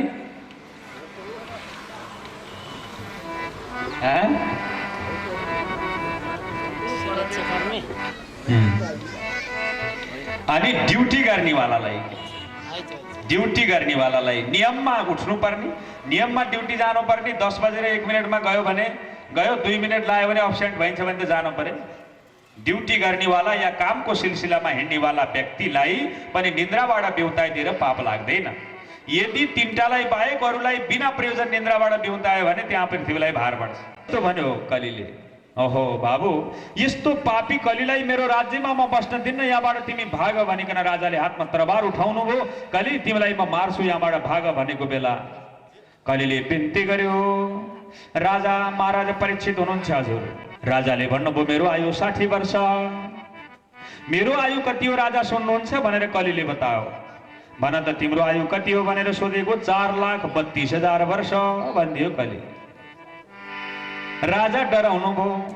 राजा अब हातमा तरबार लिएको। राजा डराउनु भयो, मलाई मार्न भनेर तम्सिएको। राजा मार्न सक्छौ कि सक्दैनौ तिमीले मलाई विचार गर। 60 वर्षमा मर्नेवालाले 4,32,000 वर्ष बाँच्नेवालालाई मार्न सक्छ? आँटे भने बरु मार्न म तिमीलाई सक्छु भनिदियो कलिले राजालाई। राजा थुरुर डराउनु। तर जे होला जहिलेसम्म म बाँच्छु तहिलेसम्म त मेरो प्रशासन चल्छ नि मेरो राज्यमा। तिमी यहाँ नबस, तिमीलाई यहाँबाट म हटाइदिनेछु। मेरो राज्यबाट बाहिर जाऊ भनेको बेलामा राजालाई आज कलिले बिन्ती गरेर भनौँ हात जोडेर, राजा एउटा कुरा विचार गरिबक्स्योस्। यदि तपाईँले तपाईँको राज्यमा मलाई बस्न दिनु भएन भने सारा प्रजा जतिले तपाईँको जब पाप गोस् प्रजा जतिले तपाईँलाई विभिन्न किसिमले श्राप दिनेछन् राजा। मसँग एउटा छुट्टै किसिमको ज्ञान छ भन्यो कलिले। यदि तपाईँको राज्यमा मलाई बस्न दिनु भएन भने त्यो ज्ञान अरू अन्तर्राष्ट्रले जान्दछन्, तपाईँको राज्यमा विकासै हुँदैन भने। स्वर त सत्य त्रेता द्वापर जहिले पनि हुन्थ्यो, तर कलिमा आएर त्यसको स्वरलाई सङ्गीतमा ढाल्ने कला भनेको त्यो कलिमा मात्रै प्राप्त भयो।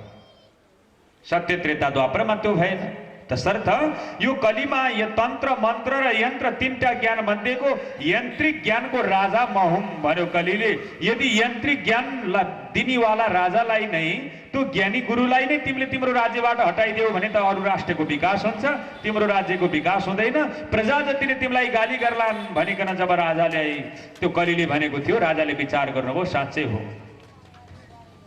कलिले भन्यो सारङ्ग युव सारमुख एउटा रजो हाँसलाई दूध र पानी मिसाएर फिटेर दिदियो भने दूध खान्छ, पानी छोडिदिन्छ। कसरी होला जान्नुहुन्छ? रजो हाँसलाई दूध र पानी मिसाएर दियो भने दूध खान्छ, पानी छोडिदिन्छ। विश्व ब्रह्माण्डका कुनै पनि साइन्टिस्टले, कुनै पनि वैज्ञानिक, कुनै पनि डाक्टरले बिना केमिकल अर्को चीज पदार्थ नमिसाइकन दूध र पानी मिसाएर दियो भने दूध खानुस्, पानी छोडिदिनुस् भनेर सक्छ? कसरी सक्छ? तर त्यो हाँसले छोडिदिन्छ। पानीको नापतौल कति फरक नपारेर पानी छोडिदिन्छ, दूध जति खान्छ।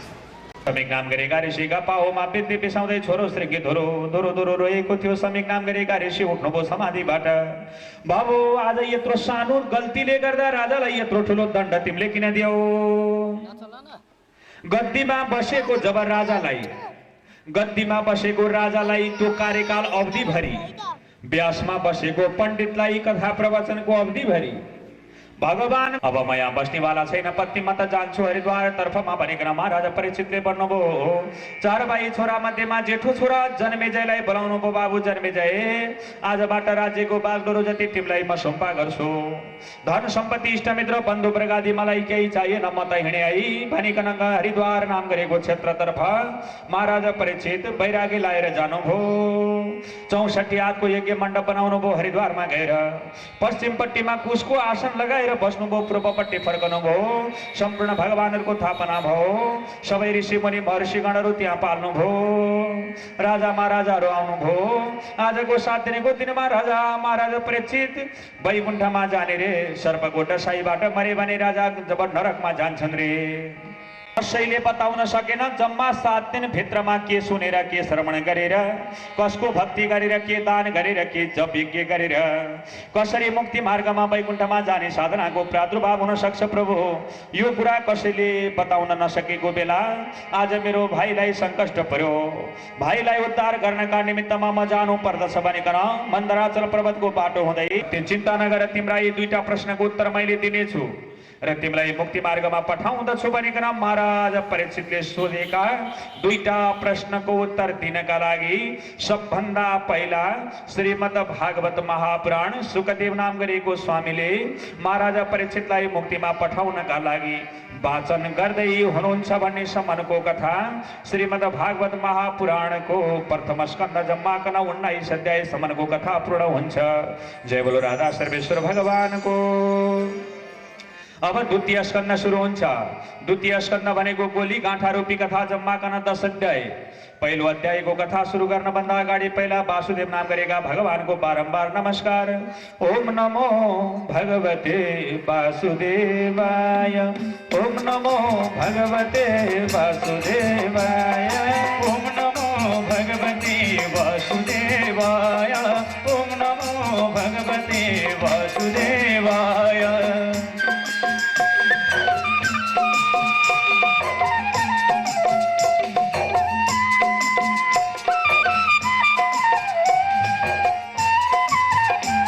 सात दिनका दिनमा तक्षक नाम गरेको नागले डसेर मर्ने अगत्तीमा पर्ने भन्दा मर्न डर लागेको छ तिमीलाई। 7 दिनसम्म श्रीमद् भागवत श्रवण गर्दै गयो भने तिमीलाई बाँच्न डर लाग्ने बनाएर म छोडिदिन्छु। मर्नु र बाँच्नुमा तिमीले बराबर फाइदा देख्छौ। हामी मर्न डराएको कारण छ नि, मर्नु भन्दा फाइदा बाँच्नुमा धेरै छ भनेर बाँच्न रहर गरेको हो कि होइन? मनुष्य हर हमेशा फाइदा भोगिन्छ कि कसरी फाइदा हुन्छ त्यही काम गर्छ। घाटा लाग्ने कसैले व्यापार गर्छ? गर्दै। जानेर घाटा लाग्ने काम कसैले गर्दैन। गर्दा गर्दै घाटा लाग्न सक्ला त्यो आफ्नो ठाउँमा छ। जानी जानी घाटा लाग्ने काम कसैले गर्दैन, खाली फाइदा हुने कुरा मात्रै खोज्छ। अब मर्न किन डरायो त भन्दा मर्नु भन्दा बाँच्दा फाइदा देखेर मर्न डराएको। सुकदेवजीले महाराज परीक्षितलाई भन्नुभयो, राजा सारा डराए कालिए अब के गर्ने त? बाटोमा हतारिँदै गएका थिए, एउटा सानो बच्चा भेट भएछ। बाबु म त मर्ने भएँ, अब 42 मिनट भनेको थिएँ ज्योतिषजीले, 10-15 मिनट गइसक्यो, अब क्यार्ने होला भनेको हो। यति होस् नभएका अन्त्य नारायण स्मृति भन्दै एउटा बाबुले जो भगवानकै स्वरूप थिए। किन डराएको तपाईँ? नरकमा जान्छु भने वैकुण्ठमा जानको लागि अत्यन्त सामान्य एउटा नामले वैकुण्ठ पुर्याइदिन्छ। यस्तो हतारिएर दगुर्दै हिँड्नुपर्छ र भन्ने ती बाबुले। नारायणको नामले वैकुण्ठ जान्छौ अनि किन डराएको भनेर त बाबुले भनिदिएको। त्यो खड्वाङ्ग नाम गरेको त्यत्रो ठुलो सम्राट राजा नारायणको नाम लिएर उनी मुक्तिमा गए भने हे महाराज परीक्षित अब तिमीलाई त यत्रो 7 दिनको समय छ, तिमी मुक्तिमा जान सक्छौ। यसमा कुनै किसिमको सन्देह छैन भनिकन महाराज परीक्षितलाई सुकदेव नाम गरेको स्वामीले हरिद्वार नाम गरेको क्षेत्रमा श्रीमद् भागवतबाट सम्बोधन गर्दै जानुभयो। पहिलो नम्बरमा बालक गृहण नकै गृहण कृष्ण गृहण यादते। बाबु अघि गर्भमा महाराज परीक्षित तिमी बच्चा बनेर खेलिरहेका थियौ। गर्भमा 10 महिनासम्म भगवान कृष्णसँग मितेरी नाता गाँसेर खेलिरहेको बच्चा। तिमी गर्भमा छँदा एउटा एक अमलाको कालो पुरुष मुरली बजाएर नाच्थ्यो गर्भमा। पंच प्रकृति अहंकार र महतत्व, पृथ्वी तत्व, जल तत्व, वायु तत्व, आकाश तत्व अनि गएर अग्नि तत्व, त्यसदेखि पछाडिबाट महतत्व र अहंकार, यो 7 वटा कुराले पदार्थले बनेको एउटा गोलाकार शून्याकार ब्रह्म नै भगवान हो। पयमा फरक फरक दृष्टिकोण आउँछ के हाम्रो मनमा। अब शून्य भनेको शून्यमा शून्य जोडे पनि योगफल शून्य, शून्यमा शून्य घटाए पनि शून्य, शून्यलाई शून्यले गुणान गरे पनि शून्य, शून्यलाई शून्यले भाग दिए पनि शून्य। शून्यको चाहिँ कतिखेर रूप परिवर्तन हुँदैन। शून्य थपिदियो भने 10 हुन्छ। शून्यले रूप परिवर्तन गराइदिन सक्छ, किनभने हामी 1 देखि 9 सम्मका अङ्क हौ, हामी परिवर्तनशील छौँ। प्रभुको कृपा भयो भने 1 को 10, 10 को 20, 20 को 30, 30 को लाखौँ पनि हुन सक्छ प्रभु कृपा भयो भने। अब त्यही प्रभु कृपा भएन भने अघिल्तिर आएर बस्यो भने त्यसले कामै दिँदैन। 1 का पछाडि चाहिँ 5 वटा शून्य लायो भने लाख भयो, 1 को अगाडि 5 वटा शून्य आयो भने 1 रुपियाँ भयो। स्वभाव परिवर्तन भएन। स्वभाव परिवर्तनशील नभएको त्यस्तो स्थिर रूपमा रहेको भगवत कृपा भगवानलाई चिन्नु पर्दछ। अब पहिलो नम्बरमा यो कुरा बुझिसकेपछि बाबु तिमीले आफ्नो मृत्युलाई आफै स्वीकार गर्न सक्नु पर्दछ। आफ्नो मृत्युलाई आफै कसरी स्वीकार गर्ने त? मर्न आफैले आफ्नो मृत्युलाई स्वीकार गर्न नडराउनु। मृत्युसँग कहिले भाग्न हुँदैन। जन्मपछि मृत्यु अकाट्य छ, एक दिन मरेर जाने हो, कोही अघि कोही पछि मात्र हो।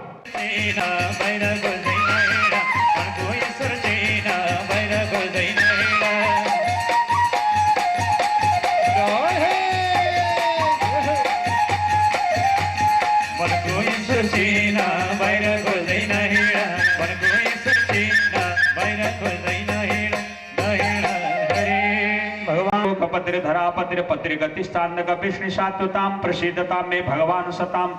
काम गरे दिउँसभरि चाहिँ कामै काममा लागिएको छ भने, शरीर थाकेको छ भने हत्केलालाई सिरानी लिएर सुते पनि, तकिया मानेर सुते पनि निन्द्रा लाग्छ। सत्यान छितौ किम कसिपो प्रयासैर बाहु स्वसिद्धि हपुपरणै किम।